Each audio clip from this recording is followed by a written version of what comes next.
Metamoris 5. Technically, only one submission recorded, but technically, there were so many more. Let's record them.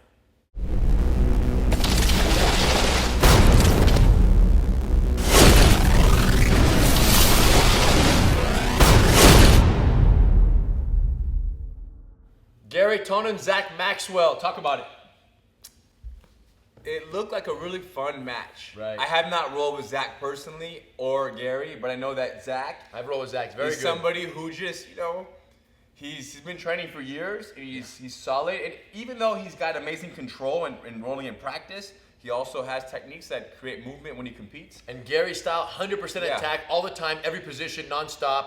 Zack, more of a controlled based position before submission, real tight, real secure game. Gary, no matter where he is, he'll sacrifice the position to catch the submission. He'll go from anywhere to anywhere if he can get a leg or a neck, and he'll throw his body around. And it looked like Zack defends things, very slow, very methodical defense, almost like he's never really scared. Yeah. Which is a good thing, but a bad thing, obviously, because he ended up getting caught. Maybe he didn't react enough. Yeah, so it was a situation where it was an inverted heel hook, and what was interesting is how it was set up. So Gary was in almost like a double underhook passing type situation. Are you gonna catch my foot? Whatever you want. Cool. So Gary almost ended up like this, where he had put your shin on this leg. Yes, like this, and put my leg over my head, this ankle, over my head right here. Like holding. Yeah, like this. Yeah. So the situation was very open. And yes, this shin was here initially, but yeah, he's gonna throw this leg around, you're gonna fall back and then bring that one through. But the idea that Gary was on top, getting ready to pass, and Zack was very relaxed right here. And it's interesting that at this point, he basically threw this leg back, threw the leg around, sat down over here, boom, threw this leg across to the outside, and got to this inverted heel hook 50-50 situation. Let's go all the way around.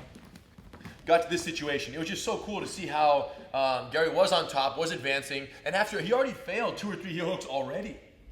Correct. Zack had already defended successfully several heel hook attempts by Gary. And Zack had hoped that Gary would say, okay, I can't heel hook this guy. Unfortunately, Gary told himself, no, I can heel hook anybody. Yeah, this idea of repeating submissions. A white, blue, purple, and brown belt, maybe some brown belts, not all of them, will go for a submission, fail, and then think, man, against this guy, that submission doesn't work.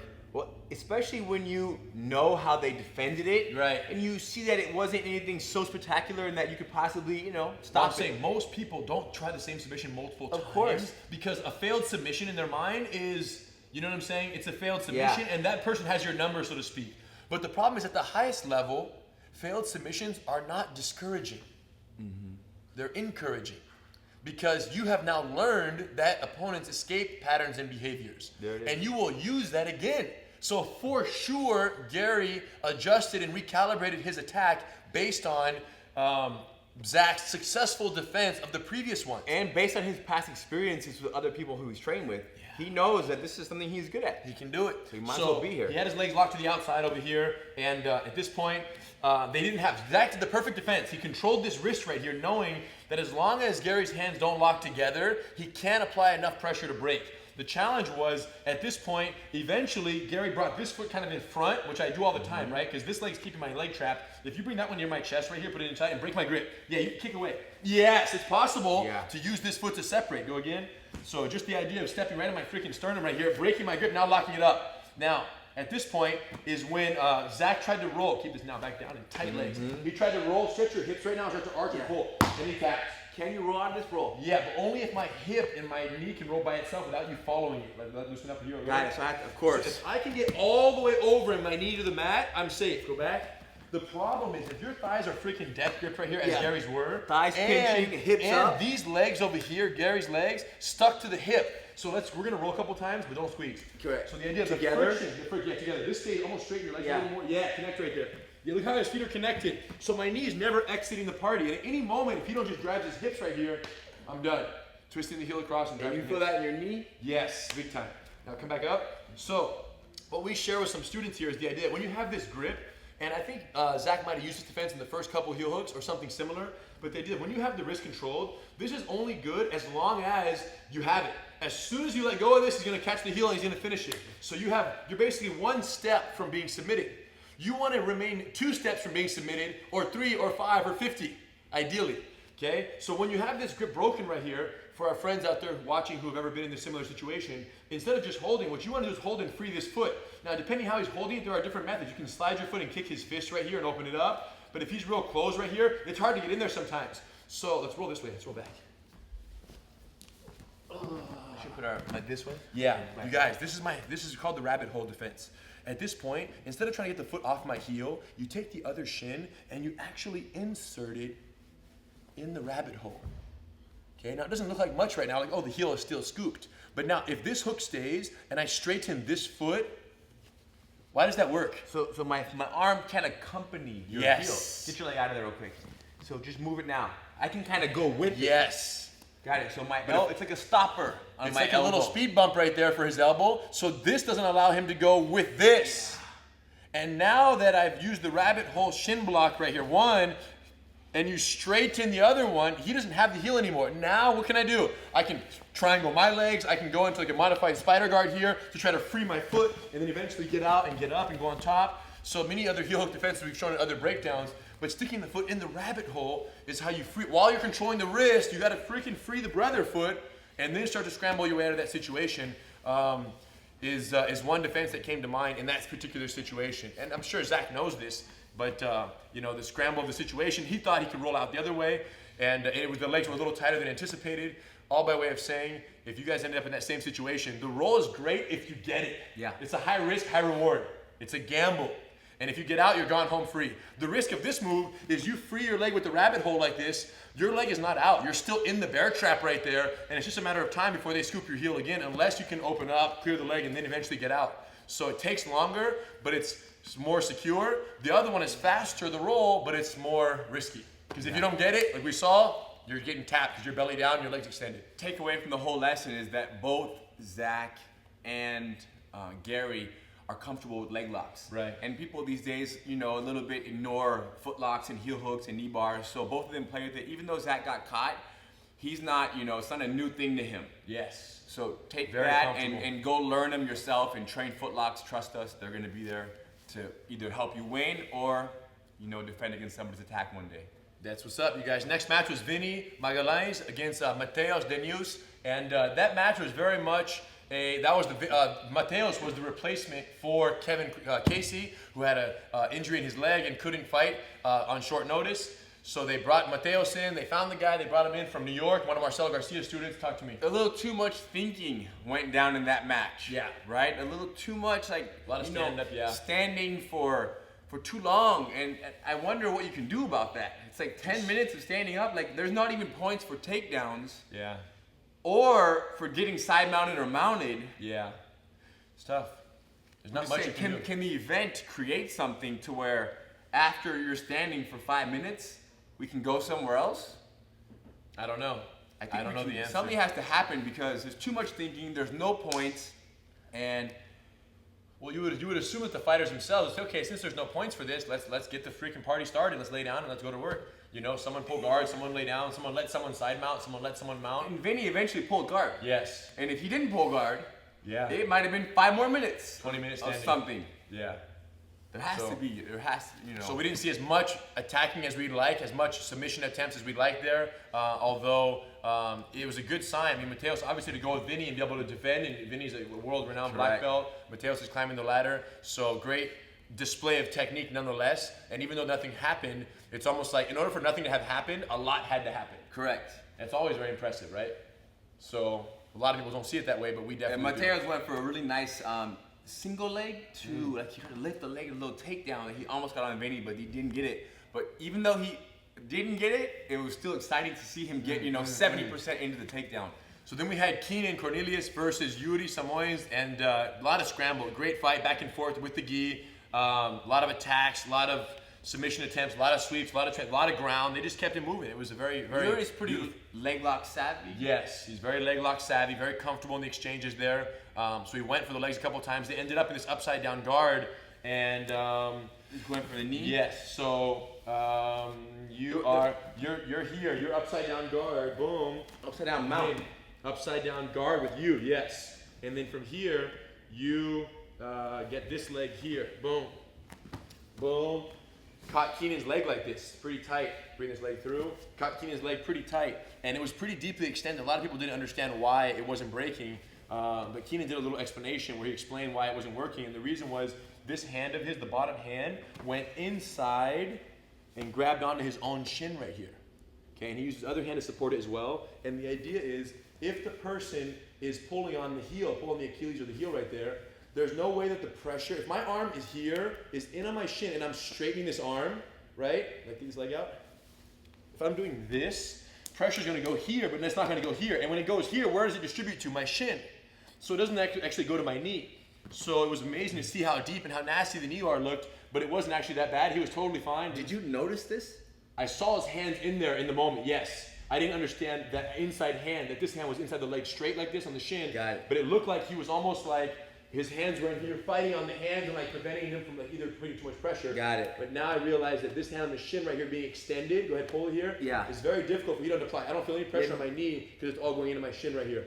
So it's a great technique. The risk is this hand in here means it's not being used for something else, and it means that you have to have it in there preliminarily. Like sometimes they land here already tight, and now it's tough. Right? I'm sure Keenan has an answer if the leg. Which he did, and eventually what happened was that he was able to rotate the knee to where it was the safe angle after a little while of the hand being inside, which is probably what he would have done and what we would recommend. If you can't get that hand in there to block the initial pressure, you got to turn and open this knee and turn your hips out. Knee bars are not that easy to finish. Very hard, strong joint. Yeah. Right, compared to heel hooks, toe holds, foot locks, knee bars. It's a big joint, yeah. They're the least. They're difficult to finish. Least They take a lot of pressure, a lot of pressure to do the damage for sure. And there's there's a certain stretch that people can allow right there. Oh yeah. So one, his hand being in place, and two, opening the knee and kind of rotating the angle. And the smallest turn messes it up. Kills the angle to Number 3, Keenan's injure spirit. the knee. The chances are, even with that hand inside defense, a lot of people might have got plowed through right there and might have submitted. But Keenan's heart is second to none, and he wasn't going to tap. You could tell. He was relaxed. Cool. And then we had who? The secret match. The secret match. I didn't even know. I didn't know either. I didn't know. They do a good job of keeping it a secret. Yeah, people were like, Henry, you know for sure. I didn't know. And I saw Jake Shields walking around. I'm like, oh, cool. I'm glad he's here. What's up, man? It was all like, hey, nice to see you. You made it down from the Bay. Much respect to him and Tarek. And then next thing you know, it's a secret match. And Jake comes out representing 100%. Gets out there. And he said he was in Hawaii like last week. He's been out, so he even got notified last minute too. It was a last minute notification for Jake. And that's not normally how it goes down. Yeah. Normally they know a little earlier, but he knew about a week ago. Well, it just shows you that it's hard to find someone to do a secret match. Yeah. Because it's secret to Jake. To both. Jake didn't know he was going to fight. Yeah. Nobody likes not knowing who they're going to face. So what was so impressive about Jake's match against a world-class grappler in Roberto Satoshi was how he was able to pass the guard so nice. And we've both trained with Jake a bunch, comes here to the academy often.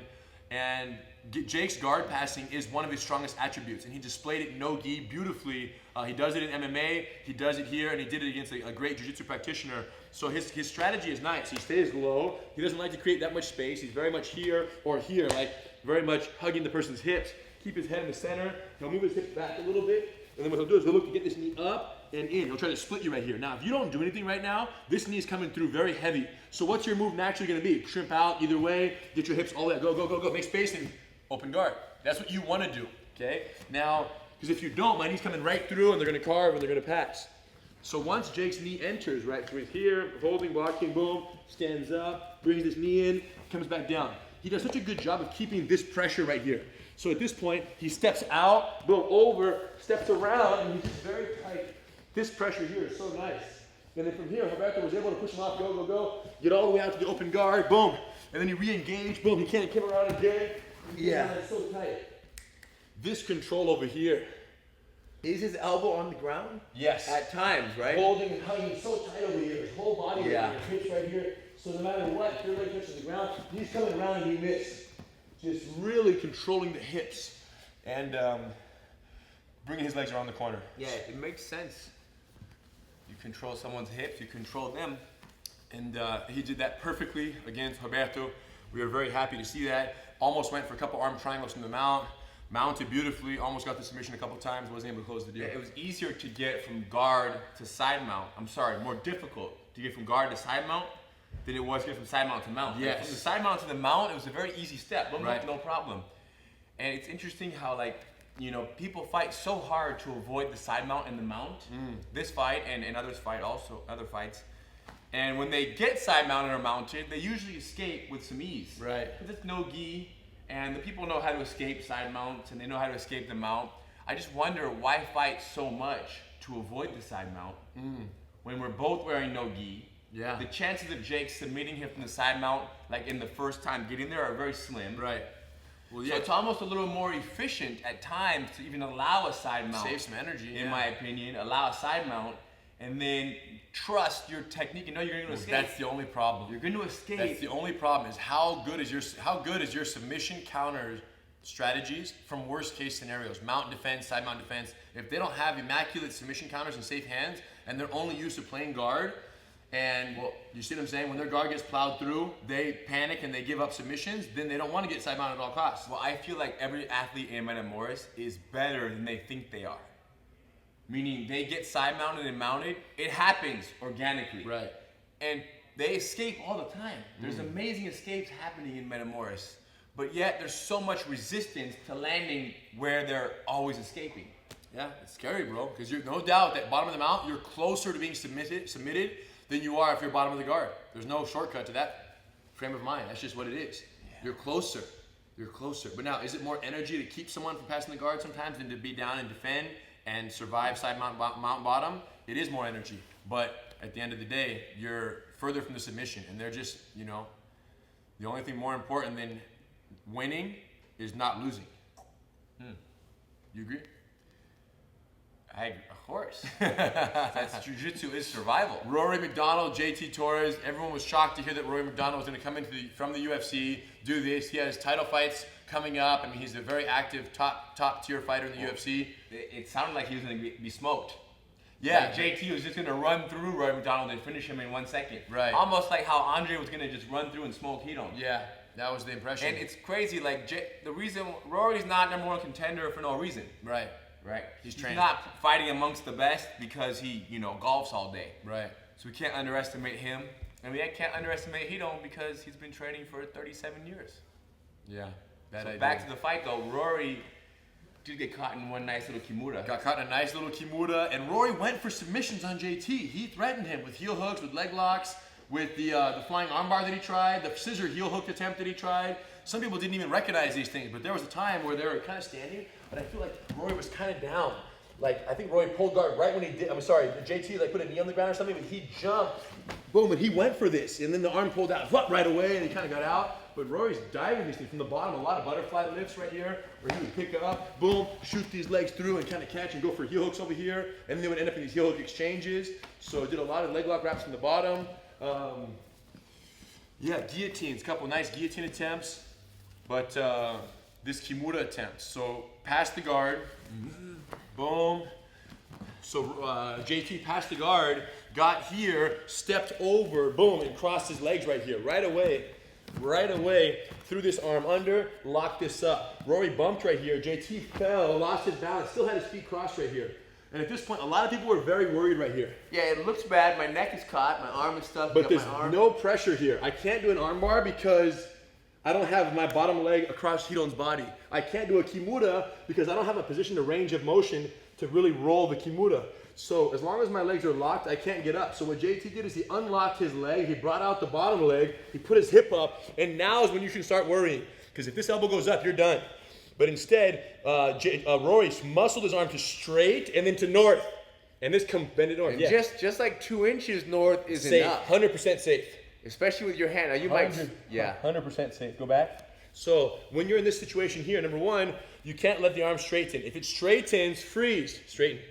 Go back. If it straightens, you can't let it bend north. You can break your arm right here. Put your head down, extended, elbow extended right here.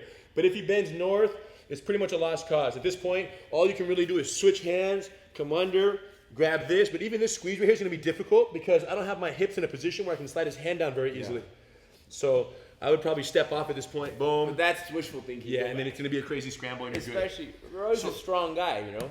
And JT knew as soon as the arm passed this point right here, he was done. JT jumped back to the side mount. Opened up, scramble, Rory saved himself. And then Rory said after the fight that he would have let his arm break. He wasn't going to tap. They said, how tight was it? He said, I would have let it break.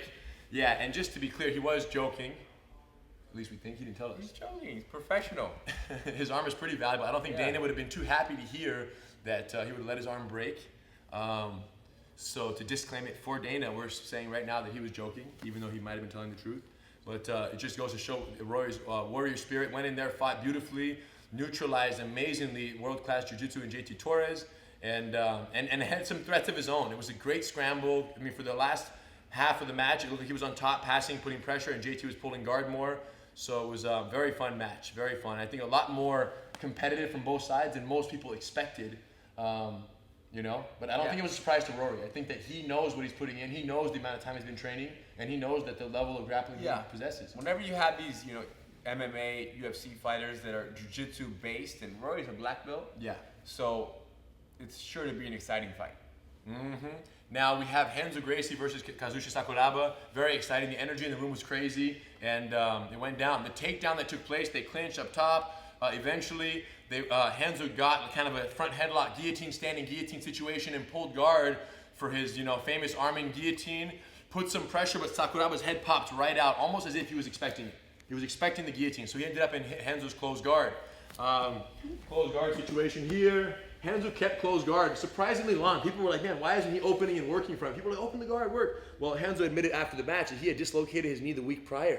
So his knee was already jacked coming into this match. He just went for it anyways. And he said, I didn't want to open my guard and mess with my leg, so I just locked it up and ran some of the clock because he wanted to open up and go for it once he knew that he had short time and he was going to put his knee in less danger from just grappling every position, you know. So eventually the guard opened up, scramble happened, they sat up. And what was interesting is that Sakuraba went for guillotine here. He went to wrap this neck and this arm, boom. Almost like a cradle right here. But when he did that, like snap my head down and feed the guillotine and cradle me right there. 1, 2. But when he did that, Henzo sat down and Sakuraba lost his balance. Walk this way a little. Sakuraba lost his balance. Keep the cradle. So they ended up like this. Henzo grabbed this, hugged the neck, and choked right here. Eventually Sakuraba let go, and he got up, boom. And then he got his pass here, came over, controlled the head, started moving north. Right away, Sakuraba started hiding his hands very beautifully. And this is where everyone started getting really excited because the world knew what Henzo wanted. Everyone knew. He wanted to get the same Kimura that Sakuraba caught him with. Now, Henzo didn't care. He just wanted something, and He was after it. victory for him is all the same. Yeah, it's true. But it was just cool to see that he was now north-south attacking this arm, ready to apply pressure. I don't know if that's the exact same arm that Sakuraba broke was his left arm, but here's how he was doing it. He was here. He was using his chin. A lot of people didn't see this. Henzo went beautifully using this chin right here to open up the wing, to allow this hand to enter the party right here. Now, one thing you have to worry about through all this is the person just bench pressing you and spinning out. Like, go ahead, like, get out. That's very concerning that they push out and now they go open guard. The ability that Henzo had to prevent Sakuraba from spinning out was nothing short of remarkable. Nothing short of remarkable to stay north-south controlling so tight. I was most impressed in Henzo's match with his ability to be patient and control the positions, right? The guard pass that he had later in the match as well, and this north-south control. He didn't seem in a hurry. He was very methodical in every inch that he moved. And equally impressive was Sakuraba's defense, right? I mean, he's down there. You were talking about it, right? Very patient, not giving exposure, not opening himself up. It was very impressive. Our grandfather always was impressed with Sakuraba, right? And his ability to, you know, didn't get emotional, and he, you know, he uses jiu-jitsu. Yeah. Sakuraba is also a student of jiu-jitsu. No matter where the fight is, standing or on the ground, Sakuraba is very much one guy who is about shutting down what you want to do. He's very much trying to stop you from being effective at what you want to do. And that's very much the jiu-jitsu Gracie family mindset of not letting them be comfortable. And he was here, hands very smartly positioned. Now at this point, Henzo was working this. What he was trying to go for was, rotate a little, yeah, all the way. What he wanted to go for twice, he tried this. This arm opened up, he tried this. Boom. One time he got the actual, keep your hand inside. One time he got the elbow. One time he stepped and missed the elbow. He was here, still working this arm, but he didn't have the elbow, so it was loose for there.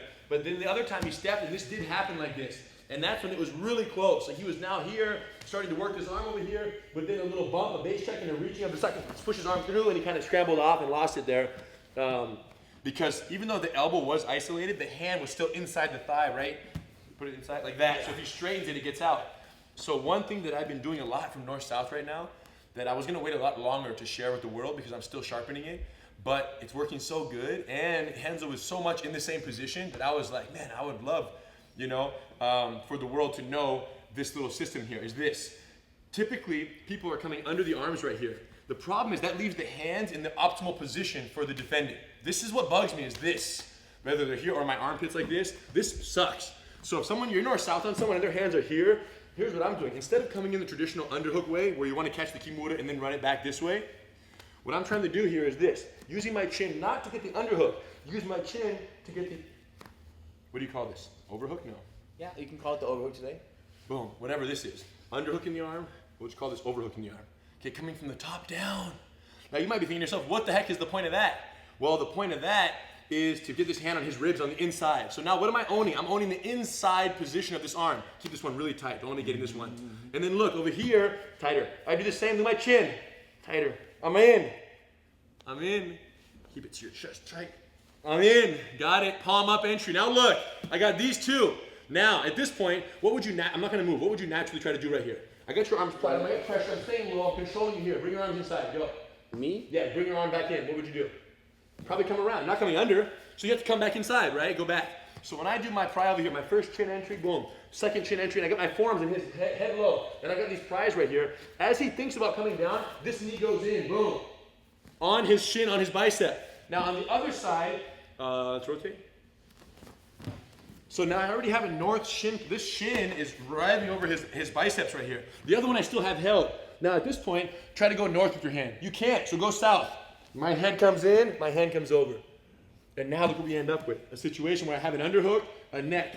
And then from here, of course, bug the neck, turn sideways. You can do guillotines, you can step up in Kimura. But the whole point is he doesn't own the inside anymore position if you can get their arms away from their chest. So this is a question of prioritizing the scoop versus the separation. The separation. Yes, because once I get this, I feel like I'm gonna get this, I'm gonna get this, I'm gonna have this, is my mindset, And maybe it wasn't possible in their situation, or maybe Henzo already uses something like this, but I've been using it lately and it works really well for me.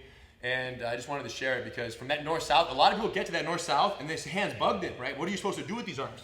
Right, it's tough. It's like no matter what you do, it feels like they can push you at any moment. But if I chin, I go in, start to separate, keep your hands tighter together. Start to separate here, use my head to break his grips right here, and then my shin comes on his bicep, my head goes in, underhook comes in, bug, boom, start turning him on his side. My friends, take that one and try it. If it's not one of the most reliable separation methods and arm isolation methods you've ever seen from the north-south and utilizing your own rolls, just call our customer service line and we'll give you your money back. Unbelievable, you guys. So it's so amazing. One submission, but a lot of submissions. but a lot of jiu-jitsu, and our goal is that you guys walk away from this and you think, wow, Metamoris was action-packed. Right. There was only one tap out, but a lot of techniques happened. People were in danger, and the crowd, I was watching it, and I was excited at 2 or 3 or 4 moments throughout, as if someone was going to be caught and tapped out. Yes, many moments of those. Or I was, rooting for the guard pass, he's got it. And those are the moments that we have to ask yourself, are as valuable as submissions. If Rory would have tapped to JT's Kimura, how impressed would you have been on a scale from 1 to 10? Just give a number. Right. 5. Great. The fact that Rory didn't, how impressed were you? A little more. There you go. Whatever. And everyone's going to put it different on the scale. Yeah. The point is, if Rory would have tapped and we had 2 or 3 or 4 submissions on the books, it doesn't really matter. You have to give the weight. We give such weight to someone being in the hole, deep in the hole, and then working their way out. Okay. So the fact that there wasn't a recorded submission does not mean there weren't amazing jiu-jitsu escapes, Houdini-style movements and techniques applied. And not only that, but having, competed, us against other black belts and even doing Metamoris 1, sometimes just getting Rory in that Kimura, that's a victory. Huge. Right? JT didn't catch the submission, didn't tap him out, but he did amazing by getting him that deep into trouble, and it was very close, and Rory just, got out with one little twist, but we still appreciate the fact that JT got that deep into the submission. That's what's up, you guys. So hopefully this helped you appreciate a little more the amazing jiu-jitsu that was there for those newer white and blue belt students who might not get gratification from something like this unless there's a submission recorded and someone's one hand gets raised instead of two. But no doubt that we appreciated all these. And those new white and blue belts, as you advance, you yourself will find gratification when you roll with somebody for 3, 4, 5, 10 minutes, and you catch nothing, and then before you know it, you start getting at least the setup, 70% triangle setup into the submission. Kimura setup. You're gonna walk away. Because if you don't learn to walk away from those grappling sessions happy, the partial catches, then it's gonna take you a long time before you are satisfied with your grappling and then with your roll. And chances are you're gonna quit. Then you're gonna have to revert to our other video, Jiu-Jitsu Over 40, which tells you all the reasons why you're gonna quit and how to get back on the mat if you have quit. So you're gonna need multiple videos to recuperate and revive and freaking, what are those things called? You need to find things to revive your Jiu-Jitsu heartbeat. You need to find things to be grateful for. Today, right now. November 20th, Metamoris 5, you guys. Walk away happy, smiling. There's always something to take. That's what's up, you guys. Much respect. Holiday season. Happy holidays to everybody. You know what's going down. You guys, we got to do a crazy giveaway. We always do every year for the holidays, and we're going to bring it back this year. Any item you want in the Gracie store, yours 100% free. You go to the store, look at all the items there, from gis to training apparel, training attire, anything you want, gloves, DVDs, anything you want, choose it, put it in a comment in the YouTube section, and then we're gonna randomly select one person to win that item, any item. Anything, like you could have mats, like for the garage?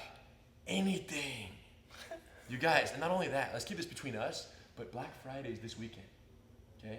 Thanksgiving, happy Thanksgiving, Black Friday. 20% off everything.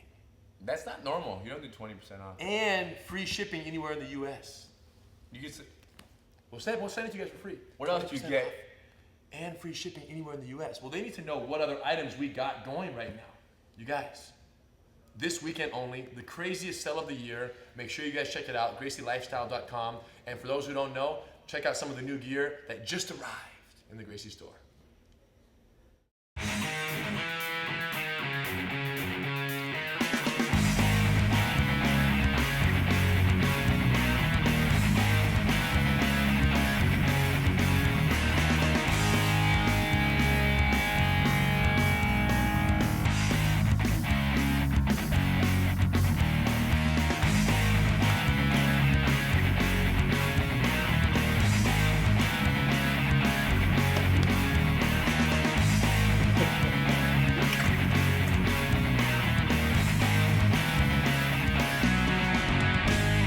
Guys, don't forget about the free key bag.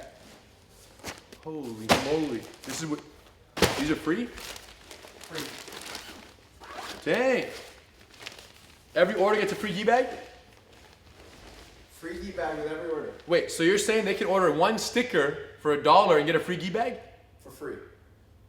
That's nice.